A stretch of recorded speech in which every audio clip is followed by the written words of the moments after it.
Hello, beautiful souls. Hello, hello. I'm just sitting in the car waiting. Just got my brows done. It's like the one beauty thing that I do, not even religiously. But Alex is in there now. It's my turn to wait. So, man, so much has been coming in. And not only for me, but it was crazy because, Alex had school today. He's only got one more day of high school and then he's graduated. At least in person. So it was crazy because he came home from school today and he's like, "Oh my gosh, Mom, you won't believe the stuff coming in today." And I was like, "Yeah, you won't believe the stuff coming in today." Yep. I do feel like something is about to happen. Nothing to be afraid of. We've been preparing for it, is the best way to say it. So don't be scared. Don't be scared. But it is exactly that. We have spent our lifetimes preparing for this. And I know I made a long post and I'm not going to read it on here, but that a lot of us have been through narcissist, aspects of relationships and being abused and all of this so that we would learn what it is like to be gaslit, what it is like to be lied to and told it was the truth. We have gotten really good through the experiences that we requested here to know when something is real and when it's not. And what is amazing to me right now is that I was shown is that it is us, the ones that have been through that, who are not being duped. We are not being programmed. The propaganda is not working on us because we can tell that there's something wrong. We feel it. And it doesn't even, and just like for most of us, because of what we've been through, we don't even need to know exactly what is wrong for us to be like, something's up and I'm not doing this. I don't trust this. I've been in this experience. I've been in this feeling before. This was not good for me. Right? My mind was blown. My mind was blown today when I was shown that most of the trauma and the narcissistic relationships that I've been in were all to help show me that we are being lied to in much the same way.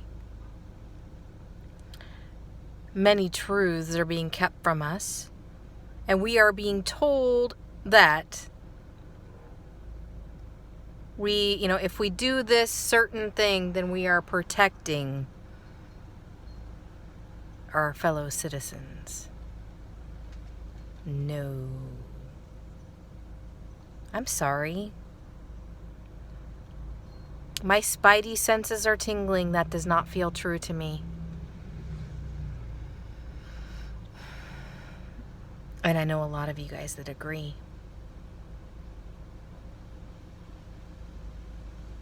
A lot of you guys are feeling the same thing. And some of you aren't, and that's okay. But what I'm realizing is that seriously, a lot of it, that's the difference between the people that believe that the government is going to do the right thing for everyone and the people that think that the government has an agenda that they're not sharing and that the agenda may or may not be for my best and highest good. I don't know. That's not what this is about for me. It's about being forced to do something that I'm like, that doesn't feel good. I mean, look at it. Yeah, a lot of the other vaccinations that we've had to do were mandatory-ish. I say ish. Because you could still go to school, right? Unless there was an outbreak. You had to opt out and have your doctor sign it. And there were ways to get around it. You could say that you were a religious objector. You could get around it. However, if there was a current outbreak at your school or an active case, then you actually couldn't go to school. And that was the deal. They're not offering that now. You notice that? I noticed it. And I'm feeling this strong calling to stand up. Not in violence. That's not me. But I'm like, where are these people? This is what my son and I talked about. This is unconstitutional, basically. And that's the same thing that no matter what country you're from, that's been the same argument I've been hearing. I know I watched this video from a gal from Australia. She said the same thing. Unconstitutional. So, who's standing up for our constitutional rights? Just wondering.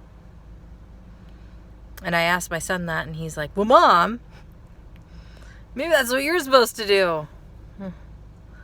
Little old me? Right?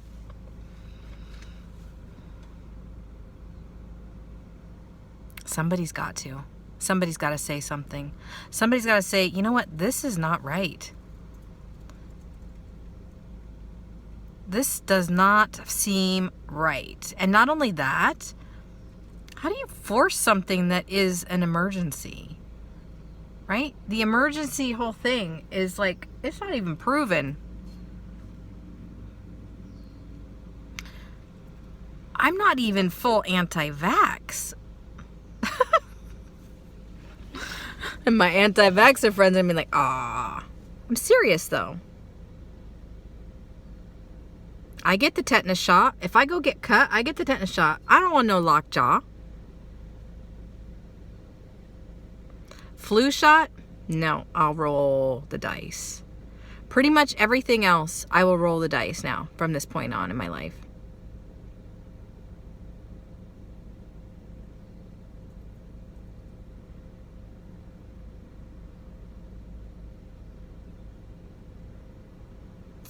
But this mandatory thing for a vaccine that is experimental still, I'm not giving that to my kids. Are you kidding me?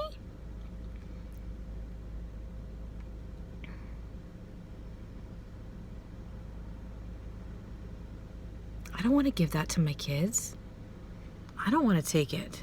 But I'm sure in the heck not going to give it to my kids. It's like my ex-husband. Yeah, we gotta get the. They gotta get that. They gotta get. I'm like, are you kidding me? Are you kidding me? I know I'm not the only one thinking this. I know. I know there is a deeply entrenched other camp, because I talk to them all the time, that believe that I am endangering humanity by not getting this vaccine. All right. So your vaccine requires all of us to get it, or it doesn't work. Well, there are a lot of people that can't have it. And you know what? As far as I'm concerned, I can't have it. I cannot stand for having it if I'm going to be forced to. Do you know what I'm saying? It doesn't feel right. I can't do it. Now, obviously, what's weird is that, you know, in this time since this has happened, I realize that the resistance to the vaccine is just as dangerous as the resistance to the actual virus itself that caused people to go get the vaccine. So we really do need to be gentle. A surrendering, right? Enough resistance. And I'm not saying not to stand up and be like, hey, yo, this is unconstitutional. And you just watch. They're going to try to push this through. FDA, roll out the red carpet. Are you kidding me? I hope that really sits well with them.